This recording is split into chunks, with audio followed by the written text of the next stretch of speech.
BJP और उसके सहयोगी दलों को चारों खाने चित करते हुए हेमंत सोरेन लगातार दूसरी बार झारखंड की सत्ता पर काबिज हुए और मुख्यमंत्री हेमंत सोरेन की सरकार ने अपने इस कार्यकाल के 100 दिन का सफर भी शानदार तरीके से पूरा किया। सियासी गलियारे से लेकर आम जनों ने हेमंत सोरेन के कार्यशैली की खूब तारीफ भी की, तो दूसरी तरफ विपक्षी खेमा ने परंपरा के तहत हेमंत सरकार के 100 दिन के सफर को पूरी तरह से फ्लॉप बताया। 100 दिन का कार्यकाल को किस रूप से देखा जाए? इसी रूप से देखा जाए कि पहले जैसे 5 साल इन्होंने राज चलाया, इसी प्रकार फिर राज चलाएंगे। कोई अंतर तो होना है नहीं। भाई इनको आम जनता से क्या लेना देना है?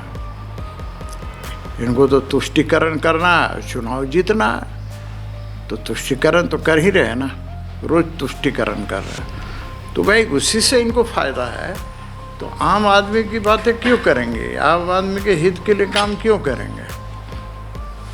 तो भाई जनता ने जिताई है, तो जनता को उसका खामियाजा भी तो जनता को ही भुगतना पड़ेगा ना।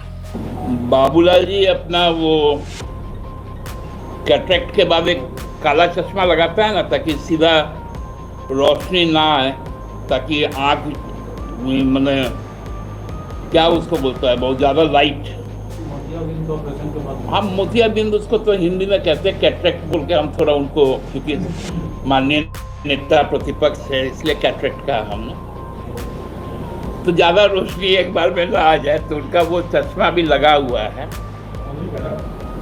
वो चश्मा जब निकालेंगे, ये जरूर दिन में स्टेटमेंट दिए होंगे जब सूरज अपने चरम पे होगा।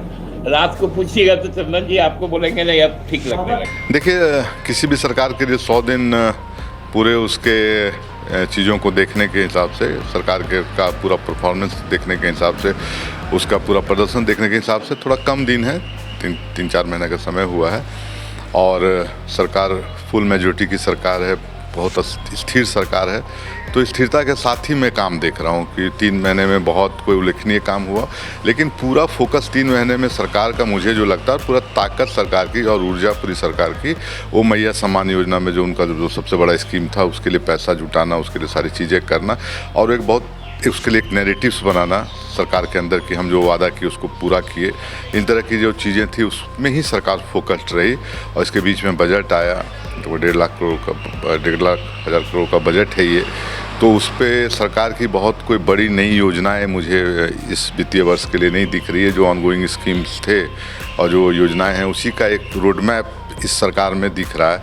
और 3 महीने में मुझे बहुत कोई उल्लेखनीय नहीं, लेकिन हेमंत सरकार एक ये ज़रूर संदेश देने में सफल रही कि जो उनके कैडर वोटर्स हैं या जिन वोटों के सहारे वो चुनाव जीत के आए, तो उन चीज़ों को वो पूरा करते हुए दिख रहे हैं।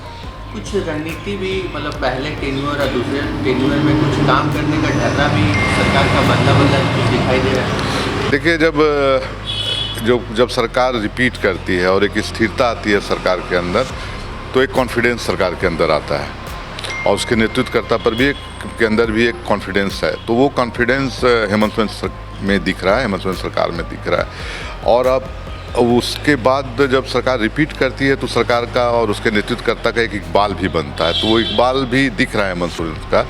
और जो अफसर्स हैं और जो अधिकारी हैं वो भी उसी माइंडसेट से काम करते हैं कि देखिएगा, जैसे कोई अस्थिर सरकार होगी जिसके पास मैंडेट बहुत फ्रैक्चर्ड होगा, तो उस सरकार में अधिकारियों का भी जो काम करने का तौर तरीका होता है वो उनके बॉडी लैंग्वेज से साफ पता चलता है और सरकार के क्रियाकलापों से पता चलता है। लेकिन हेमंत सोरेन सरकार में एक स्थिरता है, तो अधिकारी भी स्थिर है, जहाँ हैं वो परफॉर्मेंस करने के लिए परफॉर्मिंग एटीट्यूड से काम कर रहे हैं। तो ये 3 महीने का समय आकलन के लिए बहुत छोटा है, लेकिन ये आप जरूर कर सकते हैं, जैसा आपने कहा संजय जी। तो रोड मैप सरकार का दिखता है, तो रोड मैप की ओर सरकार दिख रही है और हमको लग रहा है कि जो इनका फ्लैगशिप एजेंडा है उस पर सरकार ज़्यादा फोकस की हुई, बजाबते कि बहुत ज़्यादा कोई हम विकास की नई बड़ी बड़ी योजनाओं लेकर के आएँ।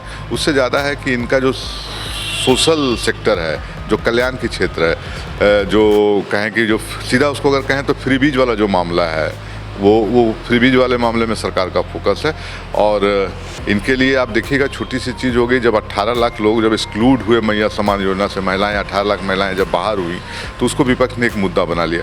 तो एक बड़ा गंभीर चुनौती भी सरकार के लिए है कि हम मैया सम्मान योजना को 55-56 लाख का जो उनका स्केल है उसको कैसे मेंटेन करें। तो सरकार तो फिलहाल इसी में मुझे फोकस दिख रही है। बहुत बड़ी कोई योजना और चीज़ों पर सरकार का फोकस नहीं है। उनका एकदम क्लियर कट एजेंडा है कि जो चीज़ें चुनावी घोषणा पत्र में थी। और इसमें एक और चीज़ जोड़ेंगे कि कांग्रेस के प्रभारी भी बदले हैं, तो चूँकि काउंटर पार्ट है सरकार का सहयोगी दल है कांग्रेस, तो उसका भी रुख सरकार के विकास योजनाओं पर और सारी चीज़ों पर मायने रखता है। तो मैं देख रहा हूँ कि एक किस्म का गठबंधन में भी होड़ है कि जो हमारी घोषणा थी या हमारे घोषणा पत्र में जो बातें थी वो लागू हो जाएं, ये फोकस है कांग्रेस का भी। अभी जो हेमंत सोरेन से मिले भी राजू प्रभारी जो उनके के राजू हैं, तो यही फोकस था कि हमारी भी चीज़ें आ रही। तो एक क्रेडिट लेने का भी होड़ गठबंधन के अंदर होता है, स्वाभाविक तौर पर होना भी चाहिए कि फिर आपको 5 साल के बीच जनता के बीच जाना है तो हम भी कुछ कर सकें, कुछ घटक दल भी कुछ कर सकें। तो इसके लिए भी एक किस्म का चीज़ें चल रही है सरकार के अंदर।